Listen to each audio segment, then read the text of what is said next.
After successfully implementing his 4-pillar economic revival pledge he took to the last election, which very quickly became 2 pillars, mining and construction. Yeah, it just sort of panned out that way, no idea why. And now it's essentially 1, mining. Yeah, it just sort of panned out that way, no idea why. Only a stone throw away too from fulfilling his electoral promise of 4% unemployment. It's almost doubled. Yeah, but it'll go down this time. 7's the lucky number. A figure almost purely the result of years of state budgets that have delivered never-before-seen favouritism to an industry that I guess, not surprisingly, has severely undermined basic services in Queensland, as well as stripped away the people of that state's democratic right to object to almost anything the mining industry wants to do to your community or property. That's right, I can muscle you out of your house now.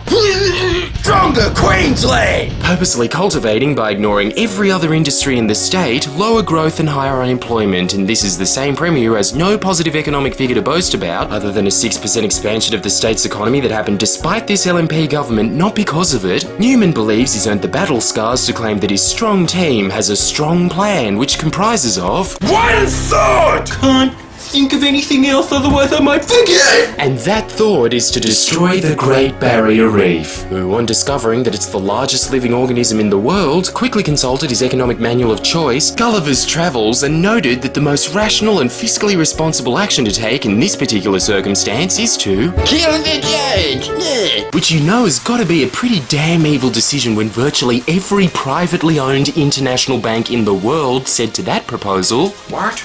No.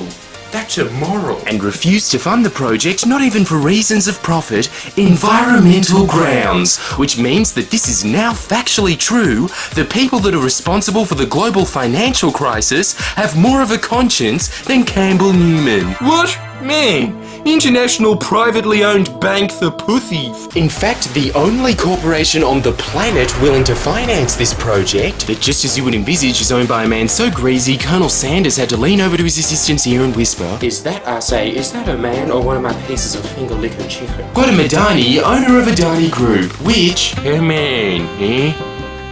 promising to bring forward $4.2 billion for the project, which you can do in a heartbeat, as Adani already has within Australia $2.4 million, and net liabilities of $44.9 million, meaning that they're currently, not even including liabilities, $4,197,600,000 in the red. And because they're only slightly short, Campbell Newman's offered to cover the difference by using the state's money to invest in infrastructure, core infrastructure, common use infrastructure. In fact, we're going crazy with infrastructure. But they'll only be putting forward hundreds of millions, but not billions, towards a project that is conservatively priced at $4.2 billion, meaning they will be putting forward billions of dollars of your money into one of the largest corporate handouts in Queensland's history to an industry whose sole, worse than oil for the environment product, has plummeted from $140 a tonne to less than half that in 3 years and is expected by every credible economist to continue declining in price and never recover, and that's Campbell Newman's strong plan for Queensland's economic recovery. That's only plan A. If it doesn't pan out, we'll use the rest of the state's money to sign up a bunch of rappers that don't swear to our new record label, Make Sense Records. The music industry's on the up, isn't it? Which will only come into play in the highly unlikely scenario, barely even worth discussing that they don't,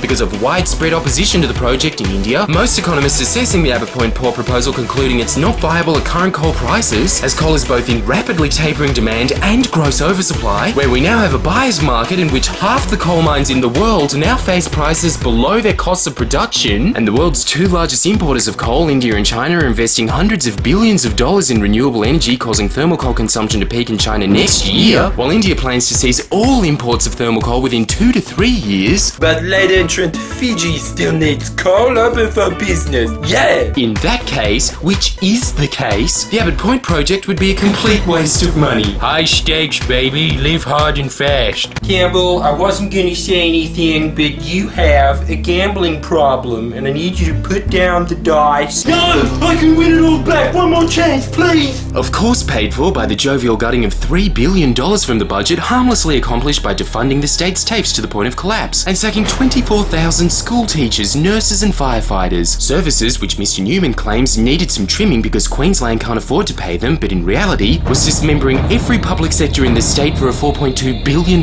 monstrosity that's such a bad investment no firm in the world will even touch it, bar one, and only if you the taxpayer pays for all of it, at which point it won't even be yours course, because as soon as it's finished, it'll be leased straight to a private, internationally owned conglomerate. And here I was thinking the two-piece feed is good value. This privately owned, virtually unaccountable, internationally owned conglomerate will be entrusted for 99 years with the protection of the Great Barrier Reef surrounding the area. Yeah, and they'll do it. Stop being so xenophobic. By barging through 80,000 freight ships a year in a World Heritage listed area and dredging 5 million tonnes of spoil, which will either be dumped straight onto the reef or in the Cayley Valley wetlands, completely destroying the habitat of more than 40,000 birds, effectively making the ecosystem functionally extinct, and charging you, the taxpayer, $300 million to do it, which I suppose is small potatoes when the emissions Abbott Point will be responsible for will exceed 700 million tonnes of carbon dioxide a year, which is the equivalent of 130 million cars that Adani claims it'll offset that 13% of the world's cars' carbon footprint by using recycled paper. We draw the line at recycled moisture tillage though, that's just nasty. That, Queensland, is your decision. The choice between the expert analysis of almost every scientist, sociologist, economist, and most surprisingly, investment firm in the world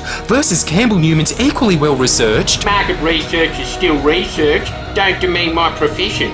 I'm an advertising scientist. 6-word slogan that, despite all facts completely contradicting it, is LNP. Strong team, strong plan, stronger Queensland.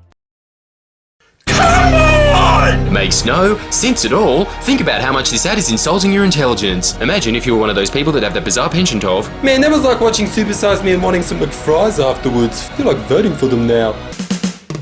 Please press the subscribe button now. Come on.